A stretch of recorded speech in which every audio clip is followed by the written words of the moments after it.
Hi guys, this is Neil Hill. I'm here with Team Gorilla Wear here in Amsterdam at Sport and Fitness. William Bonac's local gym that he uses throughout most of his preps from past and present.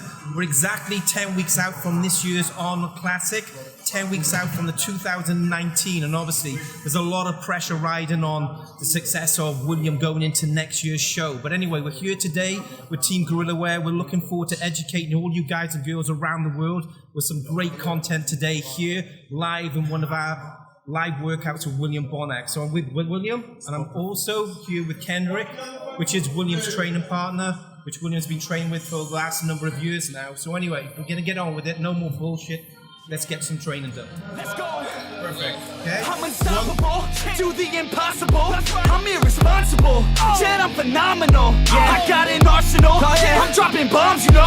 No, I'm not stopping, no. Let's go. Conquer the obstacle. To the top, here I go, think I'm chosen to be the king. Okay guys, so it's really important before you go into any working sets, and working sets basically means you go into a set where you're going to be given 100%, okay? It's really important that you warm up first. Now that doesn't mean you have to warm up with every single exercise, but it does mean the first exercise that you perform, you need to progressively go heavier and heavier.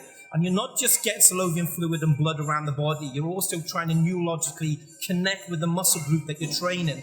A lot of people enter the gym and they'll follow a program that they may have educate themselves through the internet or from a magazine, but it's really important that you actually get educated on exercise execution and understand what environments take place when you're training. So at the moment, Kendrick is just warmed up at the moment, and as I said, this is about getting some blood activation, some synovial fluid, neurologically getting your pathways firing, and then starting getting your body primed, ready to go into your working sets. So the first exercise we're going to be performing is obviously seated, like a seated hammer row. Now there's definitely multiple hand positions that you can use, okay? So at the moment you'll see that Kendrick is wrapping at the moment. He's quite wide with his position of his hands. As he's pulling, his elbows will be coming outwards. That's going to put more stress towards the scapula and down towards the midsection of your back. However, if you go with a close grip, which is obviously upright, keeping your elbows in tighter, you'll find there's going to be more emphasis towards the middle section of your back, building more thickness. Now, there's a lot of misconceptions where people think that wide grip as opposed to narrow grip are going to make vast differences. That is not necessarily the case at all, guys. It's more about exercise execution, which means you're engaging with that muscle group fully, neurologically, where you're getting those pathways firing to connect with those muscle fibers, which are going to get activated during that working set.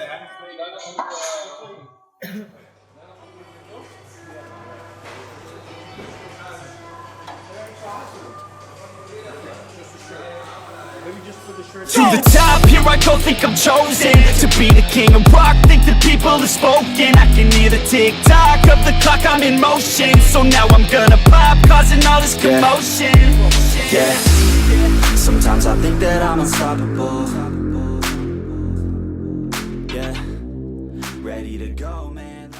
Okay, so there's multiple forms of what would be like a low pulley seated row. This is concentrating on our lower and mid section of our back, guys. Okay, so most tension you're going to be concentrating on keeping your scapula together, which is your shoulder blade, and the emphasis is going to be here.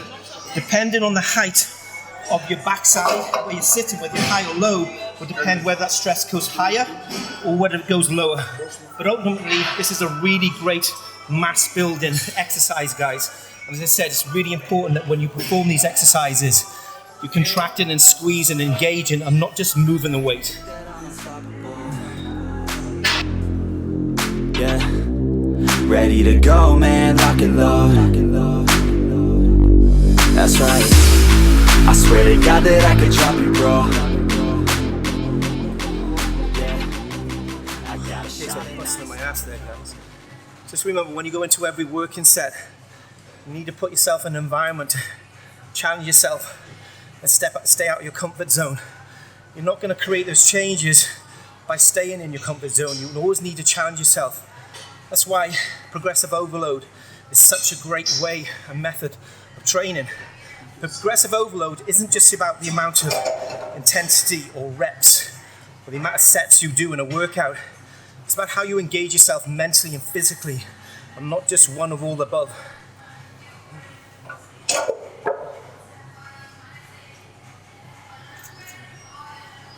Good, come on, William. Strong, strong now, come on.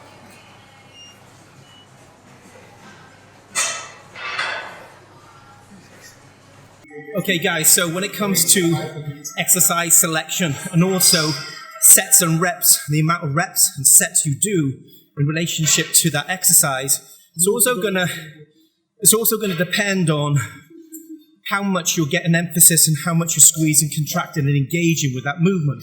So what I mean by that is that, yes, it's very easy for myself to write a program for you guys and girls to follow at home. But you might find that some of those exercises that you perform biomechanically, they don't align with yourselves. So you might find that certain exercises work for you better than others. That doesn't mean that you should be neglecting certain exercises, but it does mean that exercise execution should be number one. As far as the reps are concerned, that's going to depend on what type of muscle fiber and what type of hypertrophy you're going to be concentrating on. So what I mean by that is that there seems to be a lot of people talking at the moment about progressive overload and hypertrophy, but there's two different types of hypertrophy. There's myofibrillar hypertrophy, which is associated with low repetitions, and the sarcoplastic hypertrophy, which is associated with higher repetitions. Sorry if I'm breathing pretty heavy, guys, because I'm busting my ass in the workout, and that's exactly what you guys and girls should be doing at home as well. When you walk into a gym environment, it's a place to create and force change, and that's not going to take place unless you're challenging yourself with your working sets and your reps. So when it comes to muscle fiber activation, whether it's fast, medium, and slow twitch muscle fibers, that again is going to depend on the rep range. So we don't just focus on one particular rep range all the time. Yes, when we're in the gym, today's workout rep range are anywhere between 8 and 12 repetitions. So we're concentrating on myofibrillar hypertrophy and we're concentrating on fast twitch muscle fibers, and we're trying to get engagement and making sure neurologically we're really engaged with the exercise, because a lot of people put too much weight on the machine, they perform too much weight on an exercise, and they disconnect in that engagement in the muscle group that they're training. I know that I'm unstoppable.